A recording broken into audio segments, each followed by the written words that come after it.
Bonjour à tous et bienvenue pour ce nouvel épisode d'Homéopop. Je suis Antoine Bermini, médecin homéopathe et toujours passionné pour vous faire découvrir le fabuleux monde de l'homéopathie.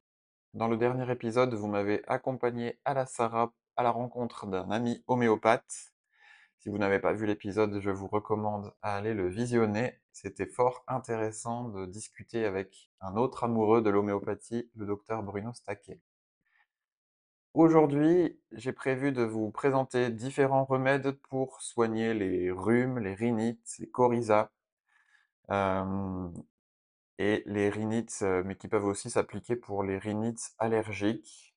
Avec la saison des pollens qui commence actuellement, cela pourrait être utile.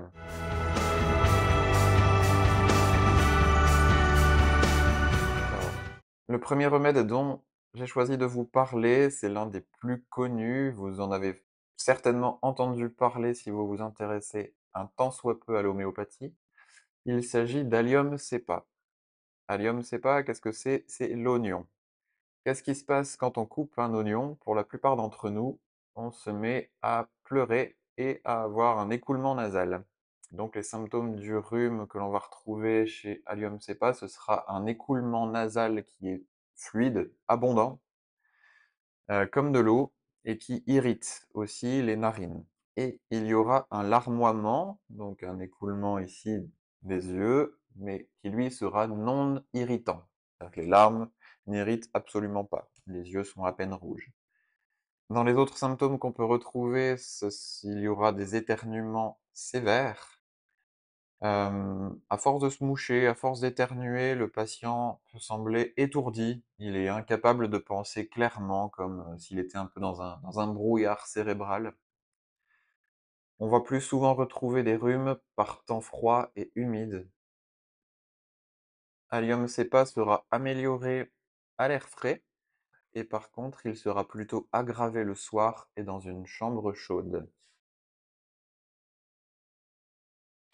Le deuxième remède utile pour les rhumes et aussi beaucoup pour les rhinites allergiques, ce sera Euphrasia.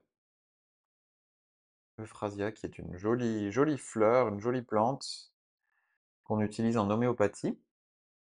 Donc là, à l'inverse d'Allium cepa, l'écoulement nasal sera non irritant. Ça reste un écoulement qui est abondant, qui est aqueux, comme de l'eau. Le nez coule comme une fontaine, comme de l'eau. Mais par contre, l'écoulement n'irrite absolument pas les narines. Ça coule tout seul sans irritation. À l'inverse, l'écoulement des yeux, le larmoiement va être très irritant. Et là, on va retrouver une conjonctive rouge, parfois un petit peu de sécrétion jaunâtre, voire purulente, à la base des cils. Donc c'est aussi un bon remède pour la conjonctivite et pour la conjonctivite allergique aussi. Donc on va retrouver du mucus qui colle un petit peu sur les paupières et sur la cornée. On va retrouver une forte sensibilité à la lumière avec un clignement constant des paupières. Le patient a souvent besoin de porter des lunettes de soleil.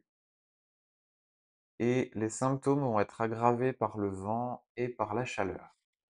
Donc pour rappel, avec ces remèdes pour des pathologies aiguës, on peut utiliser plutôt des basses dilutions,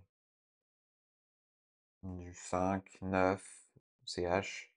Mais si vous n'avez que du 30, vous pouvez aussi prendre du 30 et ce sera efficace. On enchaîne avec Nux vomica, qui est un remède très connu que je vous avais présenté aussi de manière plus profonde dans un précédent podcast. Nux vomica, c'est la noix vomique. Le symptôme caractéristique chez Nux vomica, c'est que la journée, le nez coule abondamment et par contre la nuit, le nez est complètement bouché. Nux vomica va pouvoir soigner les rhumes après exposition à l'air froid et à l'inverse d'Allium cepa, Nux vomica va être amélioré le soir et dans une pièce chaude. On continue avec Sabadia. Donc Sabadia, le symptôme vraiment très caractéristique, c'est qu'il a des éternuements incessants, épuisants. Il arrive à peine à sortir la tête de l'eau, tellement les éternuements sont répétés, répétés, répétés. Par crise, il va éternuer 15 fois de suite. Donc on va souvent le retrouver ça dans les mécanismes allergiques avec les pollens et les graminées. Dans les autres symptômes de Sabadilla, c'est que le nez démange, il y a des démangeaisons dans le nez, envie de se gratter le nez tout le temps. Il y a aussi une rougeur des yeux et un larmoiement, un peu moins marqué que chez Euphrasia. On retrouvera souvent des douleurs frontales. À l'inverse d'Allium cepa aussi, il va être aggravé à l'extérieur et à l'air frais. Rappelez-vous que Allium cepa se sentait mieux à l'extérieur. Et Sabadilla va être amélioré au chaud et en buvant des boissons chaudes. On continue avec Sambucus.